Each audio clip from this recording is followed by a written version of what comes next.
Listen, everybody, Benny the Butcher just dropped The Plugs I Met Part 2.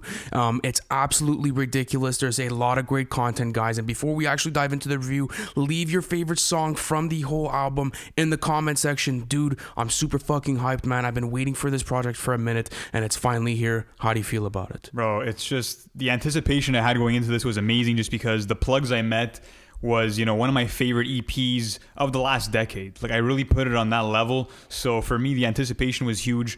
Also, because Burden of Proof was my album of the year in 2020. I think it was yours too. Mm-hmm. So Benny's just been on an incredible run, and this album fucking delivered, man. Nothing changed here, man. He came in and brought this whole different aura to him. It felt the same, but it felt different at the same time. Like, it's fucking weird, and I think that was because he started working with Harry Fraud.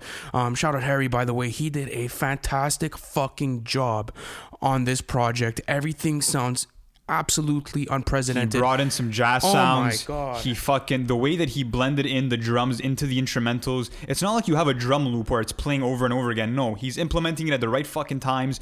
Every beat slapped. And the soul samples on this was absolutely ridiculous. Amazing, man. And I think that, Benny the Butcher needs to stick to this whole thing of letting one producer handle the entire production on the album. Because it sets the whole tone and vibe for the album, right? And I mean, the more artists that we see do it, the better the quality of the project comes out. I mean, he did it with Hit Boy on the last one, and it sounded fucking ridiculous. And now you get this one with Harry Fraud, it sounds fucking ridiculous. And, I'm super happy we got it, but let's dive into the track list. Lou, take us away with the first song.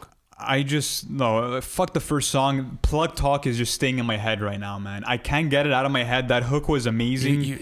And that's just, Benny's verse on that is one of his best verses ever. And 2 Chainz performed too, man. That's true. And it's just the content that Benny is giving on this album is amazing as usual. And I love the fact that he's pushing the envelope. You know what I mean? Like, he's really putting pressure on a lot of rappers just because there's not many guys that are on his level lyrically right now. And he raps about that. He raps about being underrated and, how he might not get the recognition he deserves, but he knows that he's at the top of his game and that there's not many people really coming close to him. Yeah, and you add that 2 Chainz verse to it, and it sounds absolutely ridiculous. They both did their thing, but Benny absolutely washed them, in my opinion. Nonetheless, though, it was a fantastic track, and it was a flow that I never saw Benny use before. It was a different flow. It was super quick. It was super in your face. It was aggressive, and it allowed you to really, like, bump your head. Like, it was all, like, really serious, like, barbecue music type shit. Like, it was really fucking sick. And I think definitely it's one of the strongest tracks on the album. I have to see how the rest of everything plays out, but for now it's probably my favorite on it. But I want to go actually to Tony Met Sosa. When Tony Met Sosa, that is one of my favorite tracks on the whole album as well. It's the introduction and the whole play on words of where, kind of like how Benny met Harry, and how it's kind of like that same legendary moment of when, Tony met Sosa, and how that starts off on that note is absolutely ridiculous.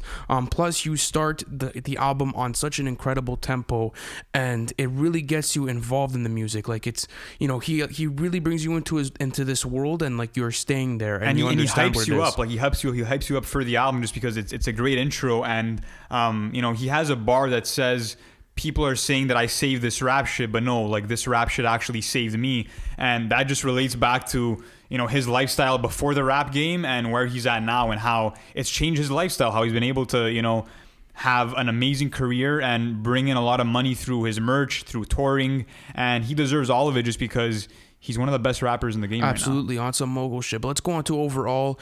This song was fucking trippy for the amount of beat switches we got, by the way. Harry Fraud did a fantastic job on this, and I'm really, really, really excited to see what's to come from them both, and seeing, if this is a real link up. I'm all for it, and I want to hear what's going on. So, at this point, you're into the second track. What are you feeling right now?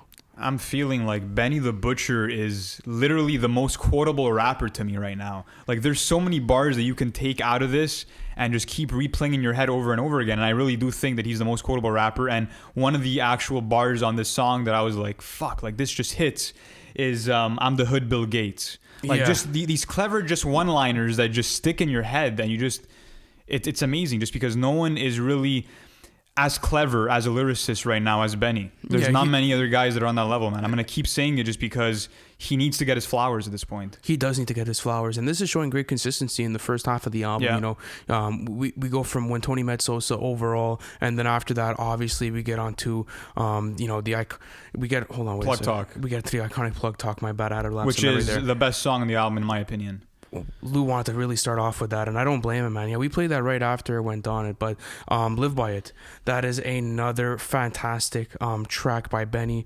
At this point, honestly, like, you don't think he's missing. And I had mentioned a part of this song was that, like, in my notes I had mentioned that it really sounds like there's a 50 Cent influence on the way he's doing his hooks, and I'm gonna keep saying that. Like, I really, like, I hear it, and it gives me that same sort of vibe to it, and I was liking it the whole project, to be honest with you.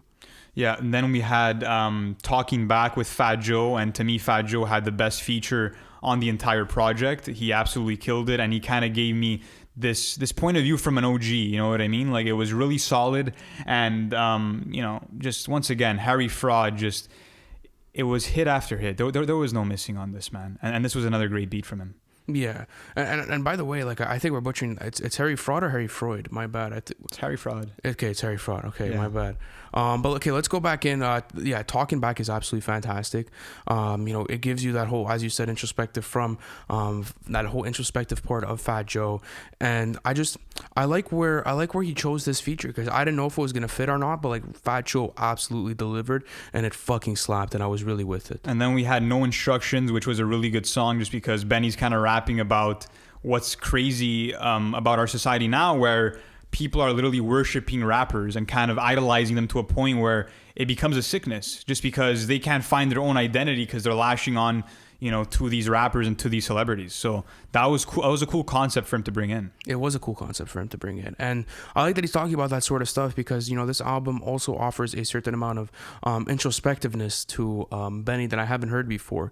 Like, it's him really thinking on a conscious level just about his surroundings and what's going on around him, and it's interesting because, you know, you could relate to that in whatever form you want, you know, regardless of the way he's delivering it. And that's another thing, is that, you know, you go to track by track, and the deliveries are absolutely fantastic.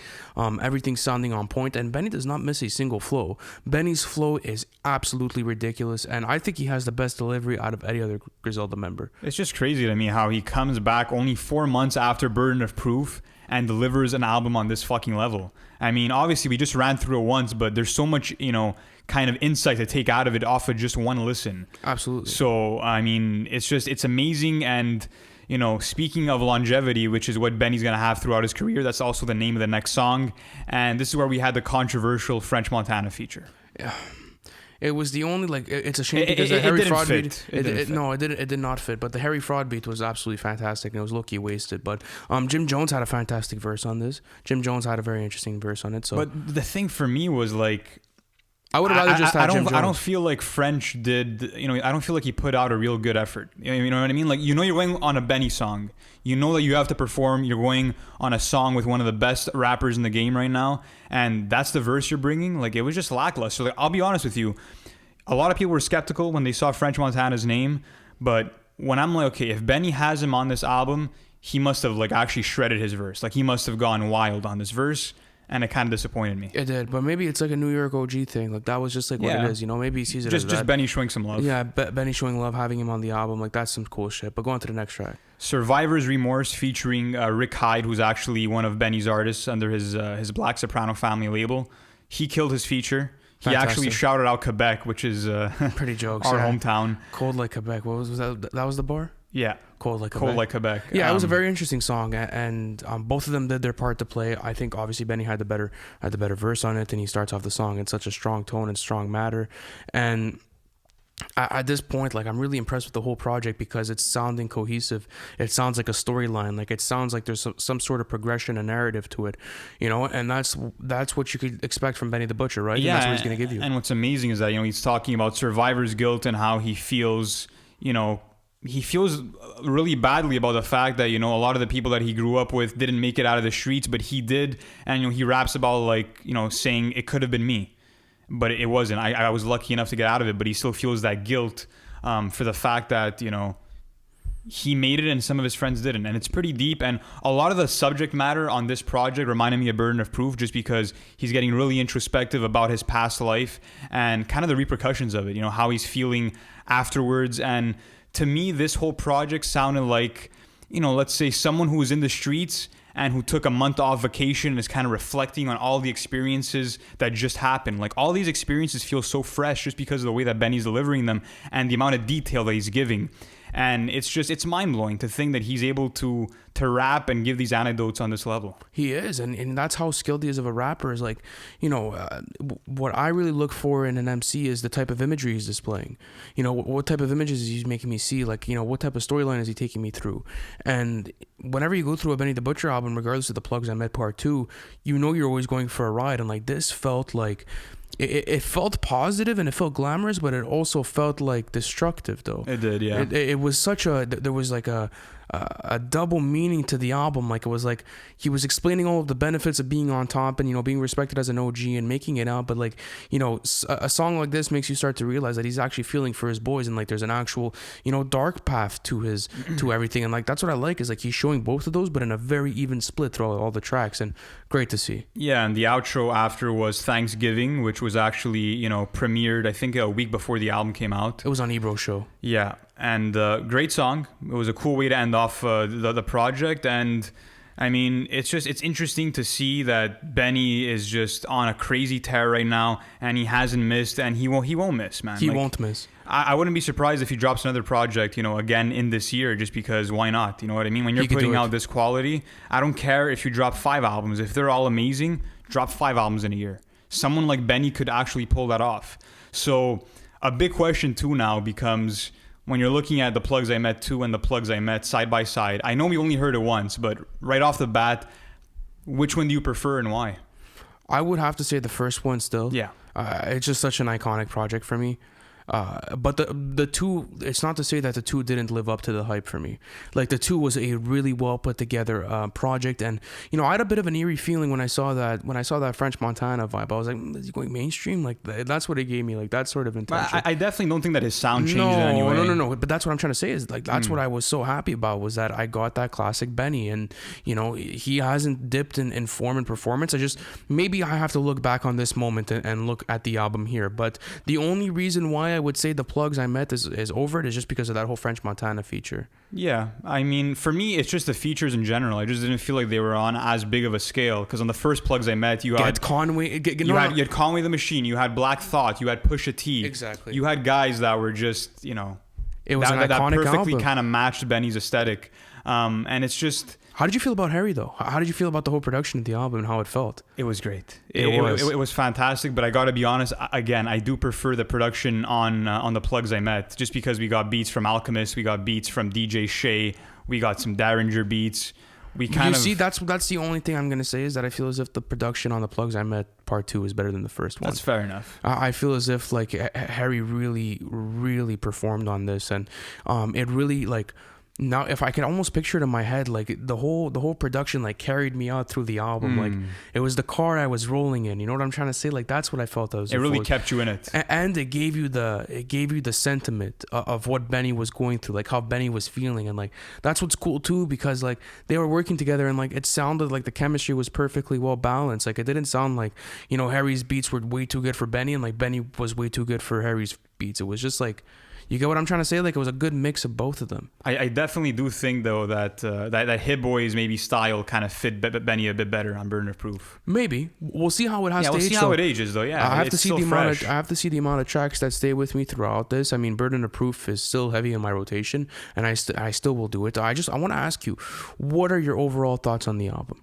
Overall, I would have to say that, you know, once again, he delivered like he always does. He's quickly becoming one of the best rappers in the game. He's definitely one of the best lyricists out right now. And just the consistency of these projects, like I said, Burden of Proof dropped back only a couple of months ago, and that was Album of the Year. So if he keeps going on this run and keeps tackling the same type of subject matter about, you know, his street life with that detailed imagery and kind of relating it back to how it's affecting him now and how it's still in his head, and just collabing with some of the best and most underrated artists in the game, I'm all here for it, man. I gotta agree with you. I think the consistency on the track list was fantastic. Everything was perfectly arranged. As I said before, I got two types of emotions from Benny. You know, I got both sides of his career. I saw the dark things, and I was able to see the positive things, to whatever extent he let me see them in. And I liked how introspective he got at certain times when he was talking about the survivor's guilt, and you know how he was talking about, you know, doing things for his mom, and you know that whole sort of vibe. And also I loved the whole production and cinematic value that Harry, you know, kind of crafts together as one. Like, it sounds grand, it sounds, you know, in your face, but it also, you know, it really, like, it gets you thinking and it gets you in the groove of things. So fuck it, fantastic album. Yeah, guys, let us know what you think of the Plugs I Met 2 overall, and we're going to be covering a bunch of album reviews, so stay connected with us, and, you know, just let us know what you think of the album. Thank you so much, guys, for watching the episode. Listen, we got a lot of stuff going on here at NFR. You guys could join our community by joining our Discord chat. It's absolutely popping. The link is going to be in the bio, guys. And listen, hit the like button, hit the subscribe button, and the notification tabs. We're doing daily content here at NFR Podcast. Thank you guys for sticking in, and I'll see you on the next one.